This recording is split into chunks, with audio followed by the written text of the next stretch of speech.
There are people who walk into a room and they're just constantly pissed off at everything. They feel like everyone owes them something and the whole world feels unfair to them. For a long time, I didn't want to admit it to myself, but at one point I realized I had become that exact person. I was just sitting at home all day, scrolling TikTok, eating, gaming, jerking off, and sleeping.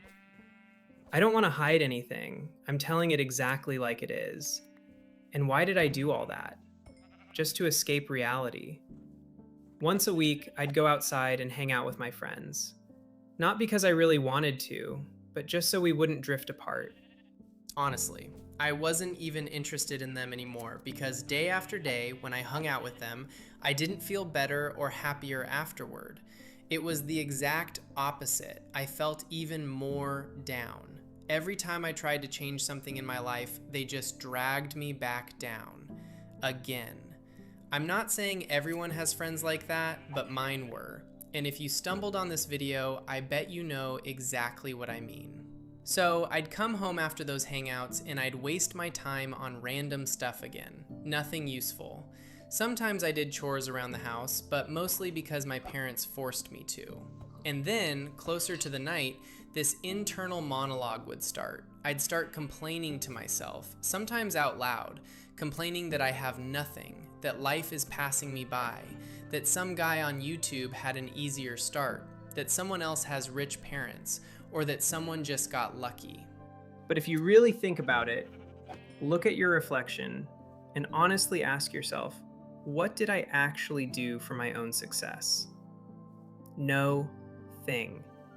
I just blamed everyone else and rotted in my room as usual.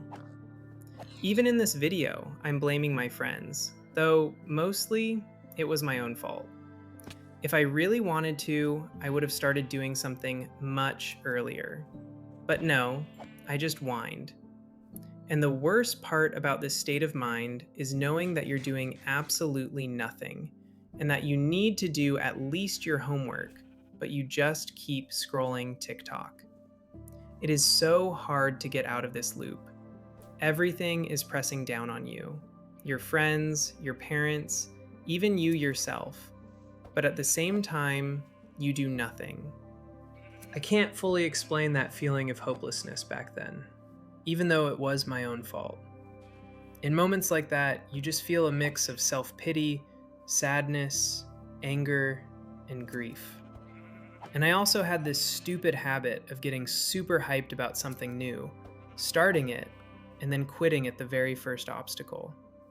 When you just start out, obviously, you suck at it. You don't understand how it works, and instead of just calmly figuring it out, this dumb, childish anger starts boiling inside you. You start losing your mind, cursing at everything, you slam your laptop shut and say, "Screw it all." And then comes the best part, the hangover. You sit there and regret that you gave up again. This unfinished business doesn't disappear, it stays in your head. It literally eats you up from the inside every single day. It presses on your brain and whispers that you're weak. And because of that, you get even angrier, and you start taking it out on the people close to you. This whole internal hell makes us incredibly toxic.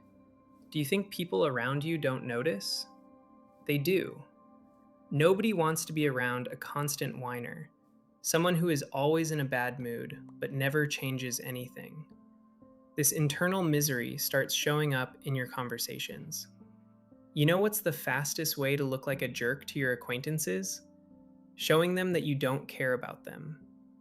When someone is telling you something with passion, sharing something important, and you're just staring at your phone, interrupting them mid-sentence, and then looking stupid and saying, "Oh, sorry, can you repeat that? I got distracted." In moments like that, people want to hit you. It's the highest level of disrespect. And speaking of friends, when you are in such a vulnerable spot, you often tolerate terrible people around you. People who don't take you seriously, who laugh hives at your goals, who play down your attempts to make money or do your own thing. If you have friends like that, just stop talking to them with zero regrets. You don't need them. But also, never drop to their level yourself. Listen to people, respect their time. I started getting out of this swamp just recently, and it started with completely basic, simple things. First of all, I started taking magnesium. It sounds like some weird internet advice, and it definitely won't work for everyone, but for me, it helped so much. It stopped me from exploding over every little thing. My nervous system finally chilled out, my head became clearer, and my reaction to failure became way calmer. Second, I finally sorted out my money. Before this, I used to make the dumbest, most impulsive purchases.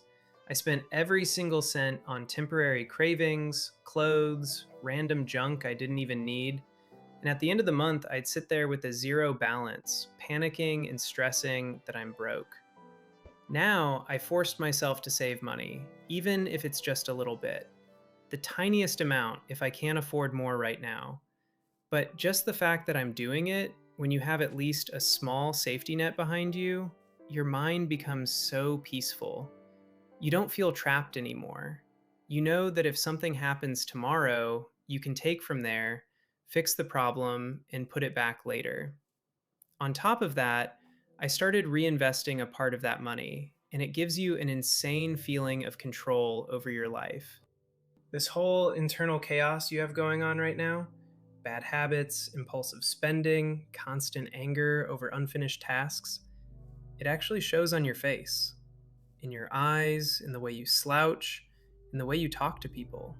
You become heavy, off putting. You are literally making yourself less attractive. But the good news is, you can fix all of this right now. And most importantly, it is never too late to fix your mistakes. Whether you are 12 or 40, it is never too late for anything. To start off, just turn off this video once you finish watching it. Stop whining that the world is broken. Go and do at least one tiny thing today, something you've been putting off for months.